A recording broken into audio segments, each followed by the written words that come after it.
How's it going, everyone, and welcome back to another FPL RJ video. I hope Gameweek 1 went well for you and you're ready to absolutely smash Gameweek 2.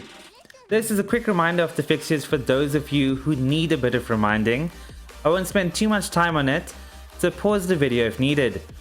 Today we're going to spend far less time talking about the team selection, but focus more on the big decision, which is the captaincy between the king, Mo Salah, and the man looking to dominate the league, Erling Haaland. So make sure you stick around for the in-depth discussion at the end of the video. First up, let's have a quick look at how the team performed in Gameweek 1. 69 points and a Gameweek rank of 1.5 mil. I'd say that's pretty decent. I would have been happy with any rank around 2.5 mil if I'm being honest. So yeah, I'll take 1.5 mil all day long. The massive disappointment was the Liverpool clean sheet wipeout, which saw both Robbo and Trent with 1 point each. 2 points for 14.5 mil definitely isn't okay, but Liverpool didn't look at their best, and I'm sure the clean sheets and attacking returns will come. James and Cancelo looked decent for their 7 points. Leicester gave up a 2-goal lead, and the dream of a Ward clean sheet was taken away from me. In midfield, Martinelli missed a huge chance early in the game, but redeemed himself with a goal. Bailey and Mount were quite disappointing. With Bailey, we could expect that based on his price point, but for Mount to get subbed off in the 64th minute, yeah, that isn't looking great. In hindsight, Kulusevski instead of Mount would have resulted in a huge game week for the FPL RJ team, but that's why it's called hindsight, right? The king, Mo Salah, just did what he always does, and I was so damn happy that he punished everyone who decided to begin the season without him. A goal and an assist, so Salah get 24 points as captain. And up top, Haaland introduced himself to the Premier League with 2 goals, and if you watched my team selection from Gameweek 1, I predicted exactly that. This is a snippet if you missed that video. The fact that he played 90 a pre-season game, definite starter, and I just have this gut feeling that he's going to score very soon first game week. So yeah, it works out perfectly for me, especially since I didn't go Kane instead, and we've saved a transfer by doing so as well, ending up with more points too. Jesus looked lively and was unfortunate not to grab himself a goal. Being the highest owned player, any blank would result in huge sales, which is exactly what we're seeing ahead of Gameweek 2, being sold by around 300,000 FPL managers as we speak. I think that's far too reactionary. He looked great, and I can definitely see him scoring this game week and in his and Arsenal's amazing run of fixtures to come. That rounds up the team review. Now let's have a look at the team selection ahead of Game Week 2. All I can say, and my tip to all of you ahead of Game Week 2, is to save the transfer if you can. We will get more information this game week and can go into Game Week 3 with 2 free transfers, and if need be, can go for a mini wildcard, which we often refer to as making 3 transfers for a -4. I will definitely be watching Nunez this game week, and the mini wildcard may be a route to get him in if he looks great again in Game Week 2. I know Mount didn't look all that great, but I'll keep him for one more game week. I'm sure you're looking at this and wondering, why on earth is Bailey on the bench? Well, Andreas looked amazing against Liverpool, so I back him to do well against Wolves, who has just lost their captain Connor Cody to Everton. It was a strange move, but it shows that things aren't the best behind the scenes for Wolves. So why not bench Reece James since he's playing Spurs, right?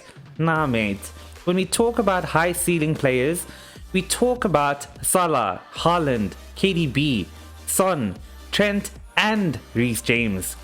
If you have him in your team, don't bench him. If he loses the clean sheet, he has every chance of scoring a goal or getting an assist, or both. Also, rumors are that Villa could change formation and Bailey could be benched. But that's all noise right now until we hear it from Gerrard himself. That rounds up the team selection, and now onto the biggest decision of the game week, which I'm sure you were already eyeing up from my team on screen right now, right?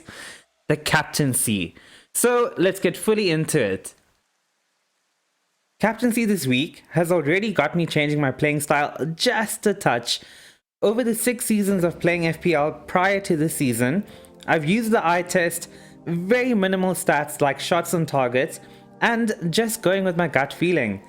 Over those 6 seasons, my worst ever rank to date was 86k, finishing in the top 10k 3 times, and I'm actually on for a hat-trick this season of making it 3 top 10k finishes in a row. So we can fairly say that my method works, right? But the top 10k isn't good enough for me. I want to win FPL, and maybe that means changing my style of play just a touch. I've been in the top 1k, but never finished there. Even at the back end of last season, I was around 1.3k with 4 gamings to go and just fell. So I'm going to introduce stats into my play going forward. I'll still go with the eye test and gut feeling, but I'll also use stats in my decision making, hence this table to help us decide between Salah and Haaland for captaincy. Starting off, it was just 1 point between the two of them in Gameweek 1, which is essentially nothing. Mo came away with a goal and an assist, with Haaland scoring 2 goals. Interestingly, Mo played the entire game with an expected goal involvement of 0.58, whilst Haaland only played 77 minutes, racking up an XGI of 1.74. That is insane. So from the stats above, we can see that Salah is more likely to get you an assist, but Haaland is far more likely to get you a goal. Now, looking at the XGI delta, this essentially tells you which player was more clinical and overperformed.